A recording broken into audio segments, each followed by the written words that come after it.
This is a bit of an impromptu video, and I wanted to record a series of these videos over the holidays because I have a little bit more time.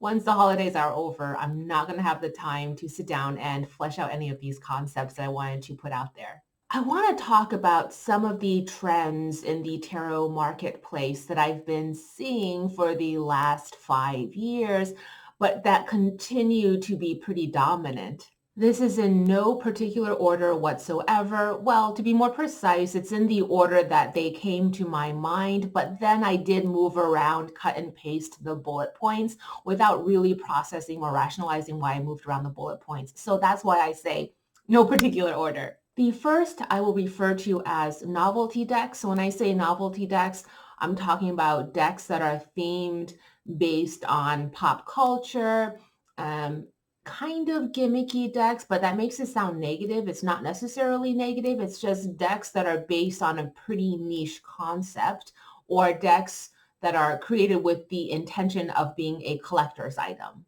In contrast, or in other words, not decks intended to be an artist's or occultist's magnum opus. No, okay, to be fair, themed decks or novelty decks have always been a thing, always. I guess what I'm trying to say is I think I see them more often now, maybe, I don't know. These are the type of decks that are going to be very reflective of the current zeitgeist, and in, I would say, a decade or two, they will feel very dated. Not a bad thing either. For example, some of those dated decks from the 60s and 70s are awesome. And don't even get me started on things dated the 80s. Love anything dated the 80s. The second tarot trend I've been seeing for quite a few years now, but it really hit home as I was revisiting older books on the tarot from the 60s and 70s. In recent years, there's been this surging trend in fast, easy tarot,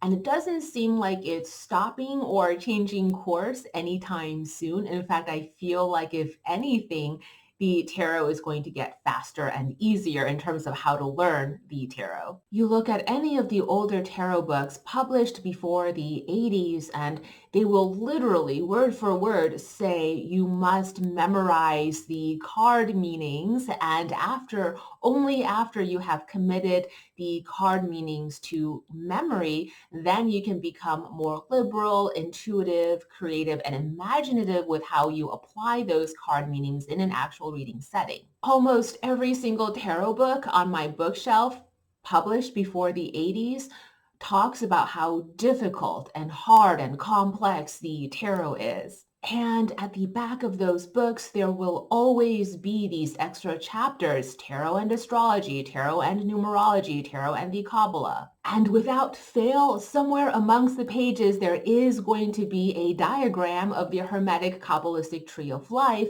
with the tarot correspondences written all over it. And today I feel like the pendulum has swung to the other side in the tarot community, where we have this sense that no, you do not need to memorize card meanings. In fact, there is no such thing as fixed card meanings. The cards mean whatever you want them to mean. I know I'm going to get asked, where do I land on this issue?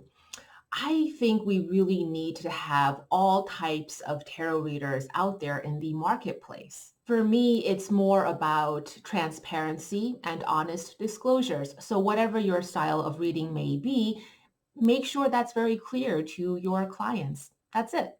My third bullet point in terms of observed tarot trends is actually, I'm turning this into an outline. So it's 3, and then I have 3A and 3B. So I have two subtopics underneath the third one in terms of tarot trends. So my number 3 is actually a very recent observation. I don't think I noticed it until maybe the last year or so.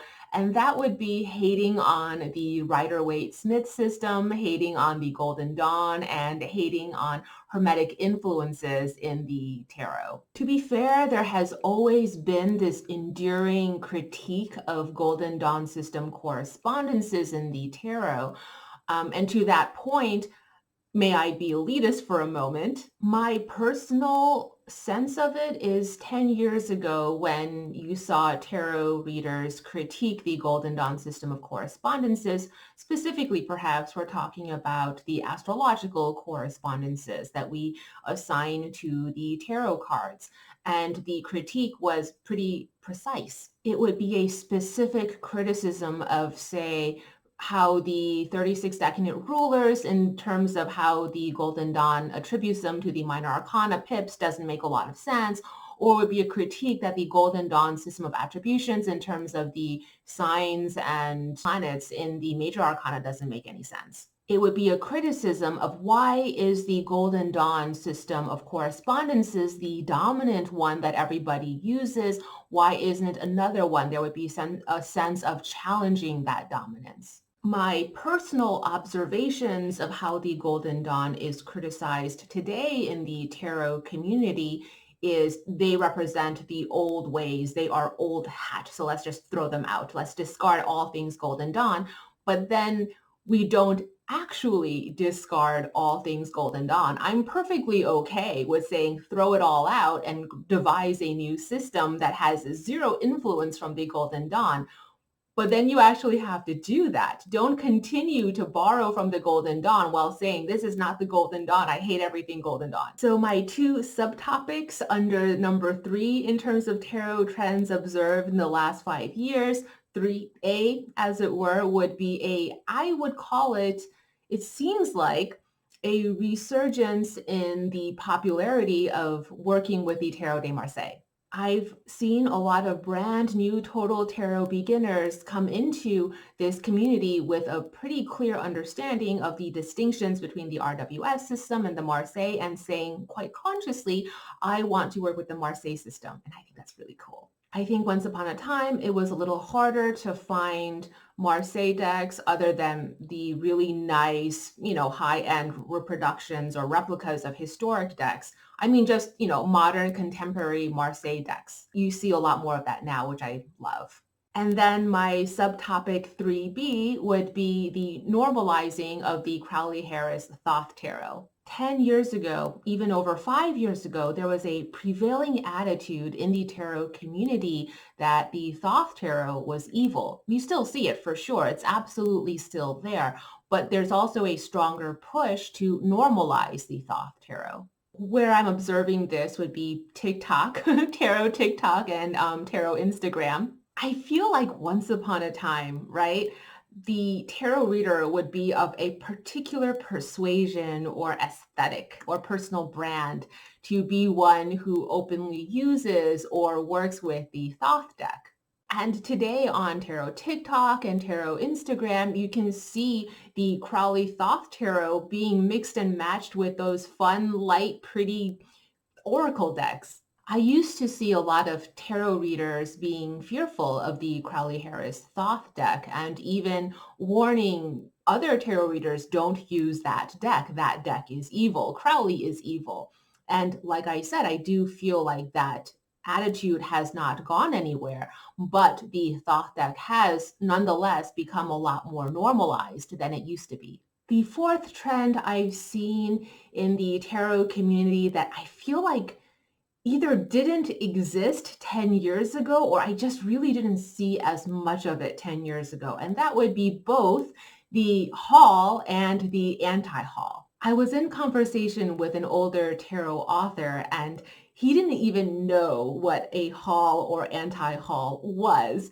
So for those of you who don't know what a haul or anti-haul is, because for some weird reason you're watching my YouTube channel but do not watch other YouTube channels, why? What? It should be safe to presume anybody watching this particular video already knows what a haul and an anti-haul is, but for the sake of inclusion, I'll go ahead and define them anyway. A haul is when you create content that showcases a whole bunch of tarot and oracle decks or tarot books that you have purchased. An anti-haul is when you showcase a bunch of tarot decks or books that you have purchased but now have decided to get rid of. Here's the thing, right? No matter how the tarot intelligentsia wants to critique hauls and anti-hauls. The reality is they're actually really interesting to watch. I find that I'm more quick to click on a video that is a haul or anti-haul, and I'm interested. I think in today's fast-paced, short attention span society, it just feels more efficient, I think, to watch a haul or even an anti-haul video, because if I'm watching a video that's only about one deck, so in the next 10 minutes, for example, I'm only going to know about one deck, whereas a haul video or even an anti-haul video in the next 10 minutes, I'm going to know about 10 different decks. The psychology of living vicariously through others or the sympathy of experiences is a real thing. And so I think watching a haul video or even an anti-haul, it feels abundant. There's a sense of abundance to it that I think we really enjoy. I don't believe I've made a haul video before or written a blog post that is a tarot or deck haul, but if by fluke one day a whole bunch of decks come in by mail, I will take a fun, crowded photograph of all the decks that came in by mail that day on my Instagram. I know I've never created any anti-haul content because I've never anti-hauled my decks. I basically keep everything. The only time I've ever given decks away is if I realize I have more than one copy of one particular deck and I decide I don't need so many copies of the same deck, I will give the spare away. The fifth tarot trend I've seen in the last 5+ years is what I'll call DEI, diversity, equity, and inclusion. What I really love about I hate to call it a trend, but this new movement toward greater representation and diversity inclusion found in tarot deck imagery is that the tarot community has actually been asking for it for a very, very long time.